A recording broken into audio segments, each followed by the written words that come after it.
Olá, pessoas! Bem-vindos de volta ao nosso canal. E no vídeo de hoje, vamos explorar a sombria e perturbadora história de Ted Bundy, um dos serial killers mais notórios de todos os tempos. Vamos analisar sua vida, seus crimes aterrorizantes e macabros, e o impacto profundo que ele deixou na sociedade. E vamos começar. Conheça Ted Bundy, serial killer que usava o charme para atrair vítimas. Ele confessou ter matado 36 mulheres, mas autoridades suspeitam que o número de vítimas chega a 100. Theodore Robert Bundy, ou melhor, Ted, nasceu em novembro de 1946. Ele teve uma infância bem tumultuada e com muita falta de atenção, e como quase todos os assassinos em série, sua infância foi bem conturbada, repleta de violência e incertezas. Sua mãe, Louise, quando ainda muito jovem, envolveu-se sexualmente com um militar da Força Aérea Americana, muito mais velho do que ela. E, desse breve relacionamento, a jovem, em novembro de 1946, acabou tendo um filho, cujo pai nunca mais foi visto.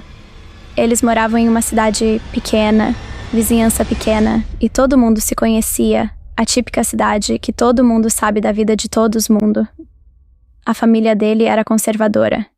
E aí, para evitar um escândalo na vizinhança e na família, os pais de Louise resolveram abafar o caso, inventando que o recém-nascido Theodore Bundy era, na verdade, filho deles, e, portanto, irmão mais novo de Louisa, que, na verdade, era a mãe.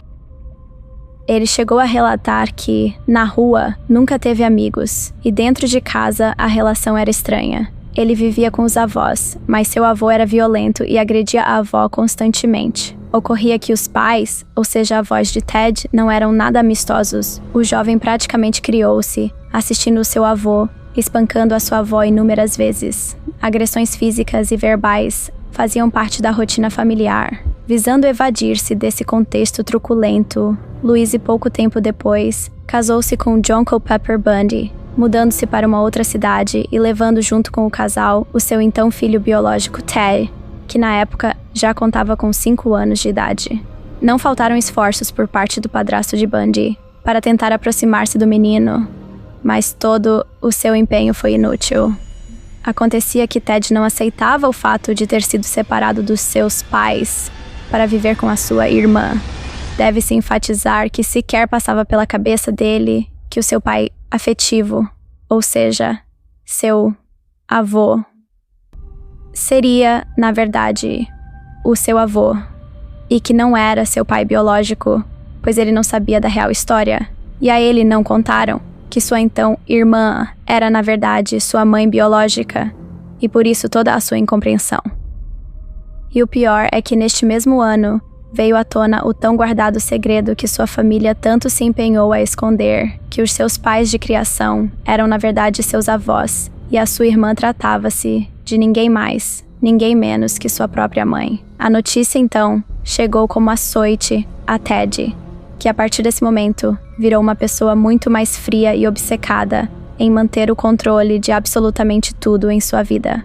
Foi justamente em razão desse afã que voltou a estudar e acabou formando-se em psicologia, tendo sido laureado por seu incrível desempenho nas notas. Vale ressaltar que é bem característico de um serial killer ser considerado um cara comum. Com Ted Bundy isso não foi diferente, e é bem aquele ditado, que as aparências enganam. O assassino tinha olhos azuis e cabelos escuros. Além disso, ele estava sempre bem arrumado e era bastante simpático com todos. Não tinha relações próximas, nem amigos, mas sempre conquistava a todos e se destacava em seus trabalhos. Apesar das relações tumultuadas em casa e o fato de não ter amigos, não o impediram de se apaixonar. Sim, ele namorou algumas garotas, mas se apaixonou mesmo por Elizabeth Kloepfer. O romance do casal foi duradouro e ele se tornou um bom padrasto para a pequena Tina, fruto de um relacionamento anterior de Elizabeth. Já com 23 anos de idade, sim, gente, com 23 anos, pois nessa época era muito comum os jovens se casarem muito cedo. A partir de certa idade, já eram aptos a isso. Então, com 23 anos, Ted achou uma nova companheira, Meg Anders, ambos passaram a morar juntos e acabaram casando e tendo um filho. Entretanto e todavia, Ted mantinha contato com sua primeira namorada. Em 1974, Ted Bundy decidiu cursar direito na Universidade de Utah, próximo à sua casa, e filiou-se ao Partido Republicano, atividade essa que, por sua vez, exercia com assiduidade. Muitos cotavam-no como um provável candidato político em futuras eleições. Ted chegou até a salvar a vida de uma criança que estava se afogando em um lago. Seu heroísmo rendeu-lhe uma condecoração em Seattle. Aos 27 anos, em uma viagem de compromissos para o Partido Republicano que ele atuava, Bundy chegou a encontrar-se novamente com sua primeira namorada Elizabeth, e não mediu esforços para reconquistá-la, mas o seu objetivo na verdade agora era outro: rejeitá-la e fazê-la sofrer para que sentisse toda a desgraça amargurada que ele, Ted, havia sentia ter sofrido anos atrás. E ele conseguiu. Somente através dessa atitude já é possível identificar um alto nível de narcisismo por parte de Bundy. Posteriormente, testes psicológicos atestariam que Ted sofria de um grave quadro de esquizofrenia, pois mudava de humor repentinamente, além de ter sido considerado uma pessoa impulsiva, que não demonstrava emoções, saliente, histérica, de dupla personalidade, depressiva, continha complexo de inferioridade, uma pessoa imatura, obsessiva, egocêntrica e com uma forte mania de perseguição. Era óbvio que todas essas características não trariam um bom resultado. Após ele ter ingressado na faculdade, diversas garotas começaram a desaparecer, mas logo depois descobriram que elas, na verdade, não estavam simplesmente desaparecendo. Elas estavam sendo sequestradas, abusadas e mortas. Todas as vítimas de Ted Bundy foram jovens mulheres. E quando analisado por médicos, referiu que sentia ódio do sexo feminino por causa de sua mãe, de modo que escolhia apenas meninas que possuíssem semelhança física com ela. Bundy, como alguns assassinos em série, mantinha um padrão no seu modus operandi. Abordava jovens em escolas, parques, fraternidades, universidades e fingia estar com o pé ou o braço engessados, pedindo então ajuda à vítima para carregar compras ou livros até o seu carro. Utilizava como veículo um Fusca que, artesanalmente, não possuía o banco da frente do carona, tampouco o trinco da porta do mesmo lado. Creio que você já tenha entendido o motivo disso tudo. Como o modo de agir de Bundy era sempre de modo educado e dócil, não era difícil para ele fazer com que a sua presa se dirigisse até o seu carro por vontade própria. Já que a vítima tinha que deixar os objetos do assassino dentro do carro, então a vítima acabava deixando metade do seu corpo dentro do Fusca, e era nesse exato momento em que Bundy mostrava quem ele realmente era, pois com isso ele empurrava a vítima bruscamente e, em instantes, já a algemava e desferia golpes violentos em sua cabeça, a ponto de deixá-la inconsciente. A partir daí, Ted variava o destino que a vítima teria. Algumas não sofreram tanto quanto as outras, pois algumas logo eram estranguladas, mas antes de perder a vida, Bundy abusava sexualmente delas. Já outras sofriam bastante, como por exemplo, Melissa Smith, de 17 anos, cujo cadáver foi encontrado com sinais evidentes de tortura por todo o seu corpo. Por dentro, o seu crânio estava em pedaços, e todo o seu corpo estava totalmente machucado. Karen Chandler e Kathy Klein também foram desafortunadas. A primeira teve os dentes quebrados, e a sua mandíbula e seu crânio esfacelados, os dedos esmagados, e sofreu inúmeros cortes em volta do corpo. A segunda sangrava demais pela cabeça. O seu rosto estava dilacerado por objeto cortante, provavelmente uma faca. Quase não possuía mais arca dentária. Sua mandíbula estava em pedaços e com sinais de flagelação no pescoço. As duas foram estupradas. Ao todo, foram dezenas de meninas estupradas, torturadas e assassinadas por Ted. Ele admitiu 30 homicídios em 7 estados diferentes, nos Estados Unidos.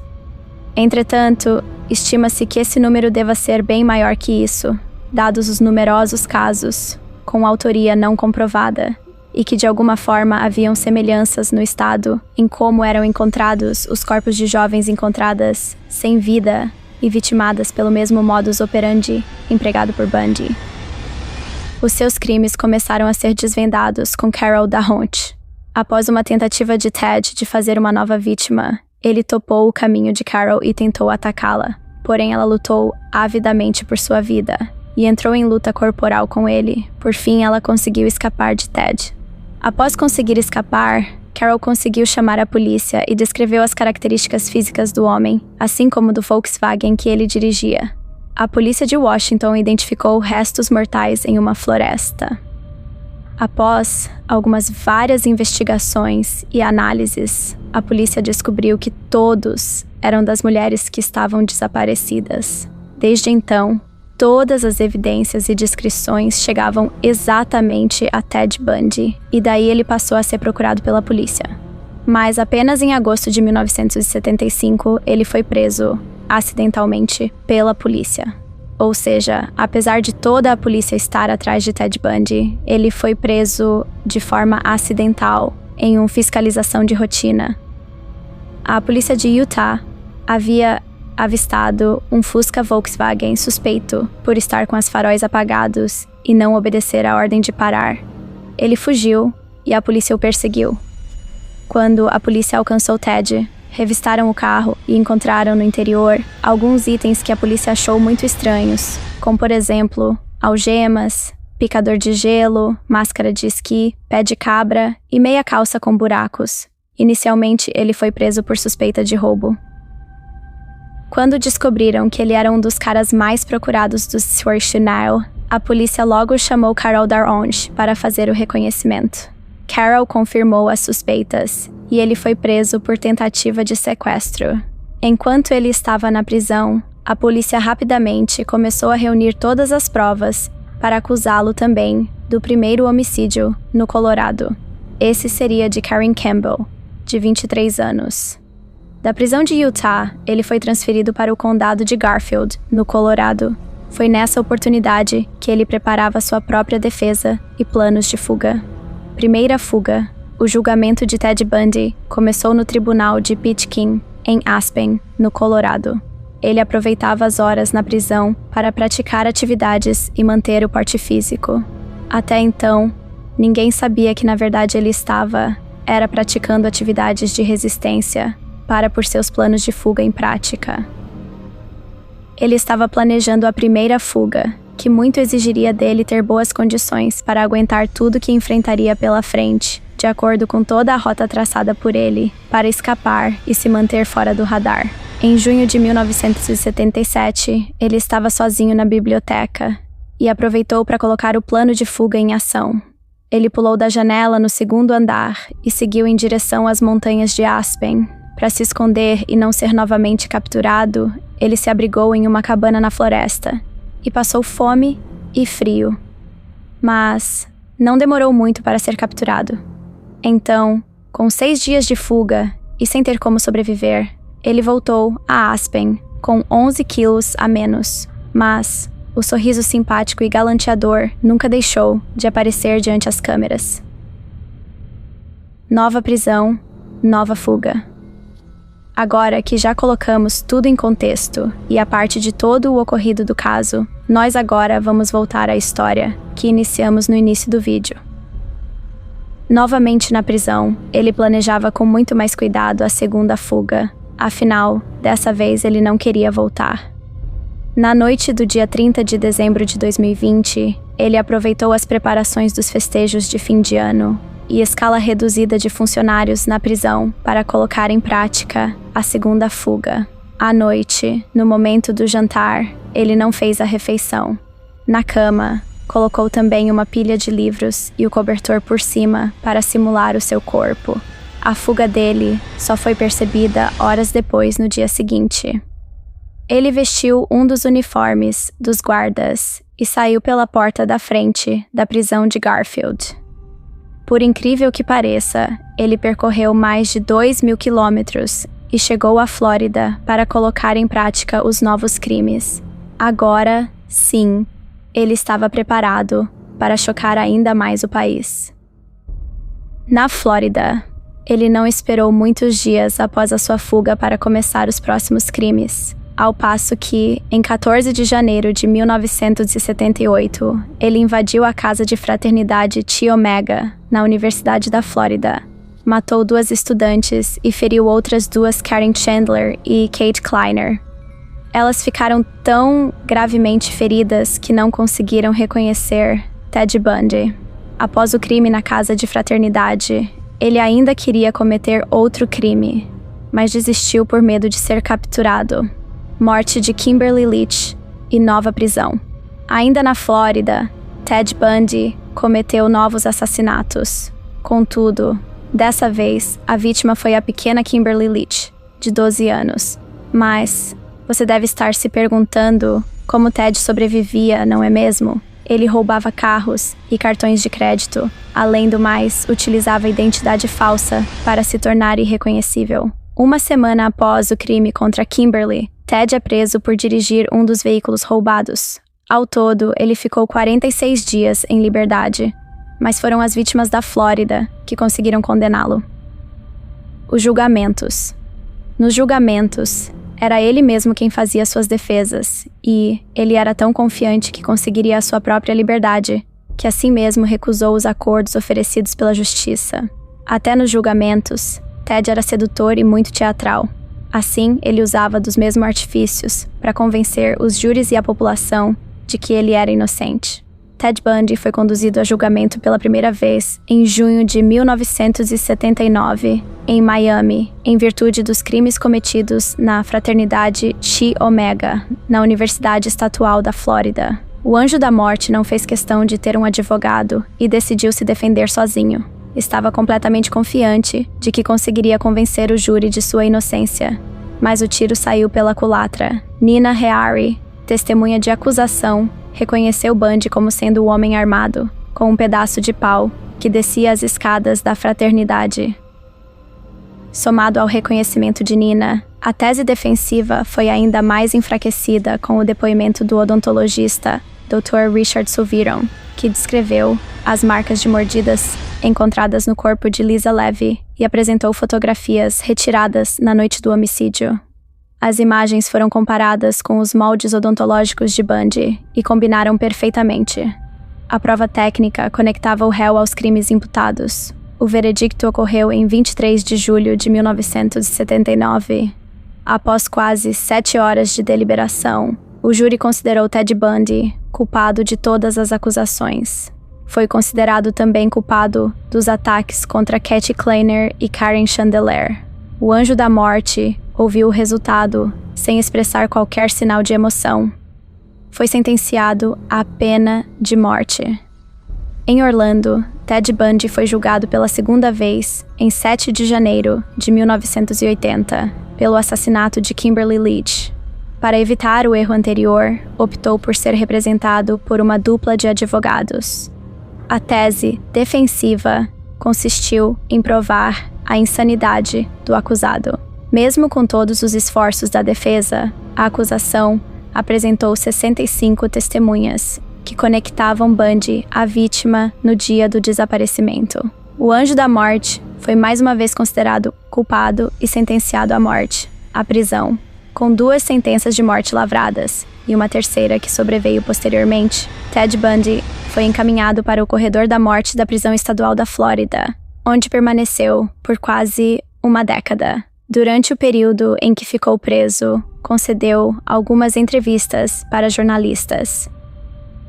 Ted Bundy tentou reverter as condenações por meio de seus advogados, sem, contudo, obter êxito. Com todas as vias de recurso esgotadas, concordou em falar francamente com os investigadores e confessou a maioria de seus crimes. De acordo com um dos detetives, os relatos eram tão detalhados que davam a impressão de que Bundy estava no local dos fatos, revivendo os crimes. A execução estava marcada para o dia 24 de janeiro de 1989, no lado de dentro da prisão estadual da Flórida.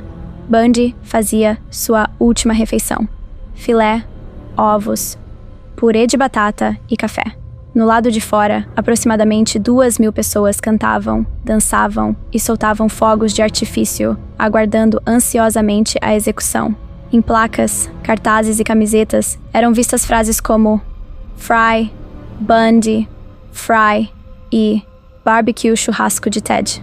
Foi criado até mesmo um neologismo para a ocasião, unindo-se o termo fry, fritar, em inglês, em referência à cadeira elétrica, e Friday, sexta-feira em inglês, em referência ao dia da semana que ocorreu a execução. It's Friday, Ted.